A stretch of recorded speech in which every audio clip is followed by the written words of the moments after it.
two couples side by side for their very first interview together. It's a piece of history in the making, and you're only going to see it right here. It was a rare occasion in the current presidential campaign. The Democratic running mates and their wives all sitting down together with me inside the Detroit Public Library. First of all, I would like to say how lovely it is to welcome all four of you at one time to entertainment tonight. Thank you for sitting down with me. Thanks. Thank you so much. Thanks. My granddaughters will think I finally made it. I know. The rally in front of the library that preceded the interview drew thousands and was designed to spur voter registration as the deadline for that nears. It's serious business indeed on this Sunday. How did you feel your performance was during the debate? I think what the audience saw was that you've got two very different visions of where to take the country. For the nominees, there is work to do in Washington and more campaigning ahead. But once this day is done, they have a rare short break. You go home tonight. Does this mean it's kind of date night? You can have a quiet dinner together, play with the girls? Is actually, where's I think the it's fun sleep time? night. Sleep is fun. But Sleep is underrated. We're heading into a birthday party. Then we have to go. Our godson's birthday party. I get to go home and have a date tonight. Yeah. See, that's the thing about your children being grown. At least it depends on how well I behave and the way home on the plane. But for Jill Biden, it's back to school and her job teaching English at Delaware Technical and Community College. Are you suddenly the rock star on campus? Actually, I'm not. They think of me as their English teacher. So. Except she was on Entertainment Tonight. That's right. Once that happens, it's all over. Autograph hounds outside the class. Does it drive you crazy that there is so much talk about Joe has to be careful so he doesn't come off as a bully in this? No, it doesn't. I never go in any debate thinking about what I have to do to the other person I'm debating. I'm so accustomed to debating really competent women, senators and governors. Try debating, as we both did, Hillary Clinton. 22 times. Not easy. 22 times? Well, me, it was only 12, but for him it was 22. Now, wait a minute. Jill and Michelle, are these guys admitting it's a little intimidating to debate the women? You know, well, I never win a debate at home. I mean, I haven't won that one yet. Basically, all of you are here to see Michelle Obama. Does he bounce ideas off you, and how do you two deal with each other at home? the thing I just remind him is that who he is more than what we need, and to just relax, try to enjoy this, and be himself and tell the truth. The other thing she does is she makes me laugh. I said to Michelle, I'm a little nervous. She said, listen, honey, I just want you to know one thing. Don't screw it up. Yeah.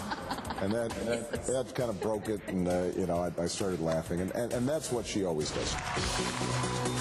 Besides covering the issues, yesterday's rally in Detroit also promoted voter registration, and Senator Obama directed his plea right at our audience. ET viewers, regardless of who you're going to vote for or whether you've figured it out yet, make sure you're registered to vote. And if you need information on it, go to voteforchange.com.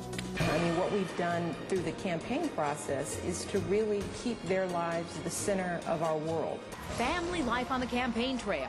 Michelle and Barack Obama opened up to me during their first joint interview with Joe and Jill Biden. Michelle told me she's getting some advice on raising 10-year-old Malia and 7-year-old Sasha from a surprising source. I've reached out to as many people as I can. Hillary Clinton giving good advice about how she was able to do it, and you know, all we have to do is look at Chelsea to see what a good job they have been able to do. If you are elected and you move into the White House, obviously the girls go to their lives change dramatically. If we have the honor to be in the White House, that our girls will have a wonderful experience. They'll see the world, they'll learn and see things that they would never have the opportunity. Hopefully they'll be role models, but they'll also be able to be normal. In Detroit, to promote voter registration, the two couples also represent two tightly knit families. Barack and Michelle have been married for 16 years. Joe and Jill Biden have been married for 31. Tonight I get a date. At least it depends on how well I behave and way home on the plane. A college professor, Jill has been getting extra attention now that she's been campaigning. My Secret Service guy was outside of my classroom, and one of the students in the back of the class says, "Hey, Dr. B, there's some guy out there with a thing in his ear. What's he doing?" I said, "I don't know." As for Barack, he says Michelle would not only be a great first lady, she is his rock. She reminds me of my priorities. Her, the girls, and that, you know, even if I, you know, fumble or mess up, I've got three girls at home who will always be there for me. You have a son, Bo, who is about to be deployed to Iraq, you two. What are your thoughts? What are your, I'm sure there's a lot of trepidation and pride. Well, there is a lot of pride, and Bo is Delaware Army National Guard. He leaves next week. We're very proud of him. But there's not a morning that I open my eyes that I don't say a prayer that he comes home safely. And that's why I know with Joe and Barack in office that they're going to end this war, and that's really important to me. It must give you a special and a special thoughts about other American young men and women who are going over to fight and their parents in the same boat. Are there words of advice you can give them? They could probably give us advice. I've been over there a lot of times, 8 times. Our son was in Kosovo as a civilian with the Justice Department, and he saw the aftermath of the war. Look, John McCain says we're a nation at war. We're really a military at war. We're asking very little of the rest of the American public, the families, not us, but the families over there who have children, husbands, wives, sons, daughters over there. They're the only ones that are really paying any real price, and I think we owe them an incredible obligation. That's why I was so proud to join this guy. I really mean this. I would not have joined, no matter the honor, I would not have joined were I not absolutely convinced that he feels as deeply and as fervently as I do. We only have one truly sacred obligation, and that's to take care of these kids when they come home. And they're not kids, they're grown men and women.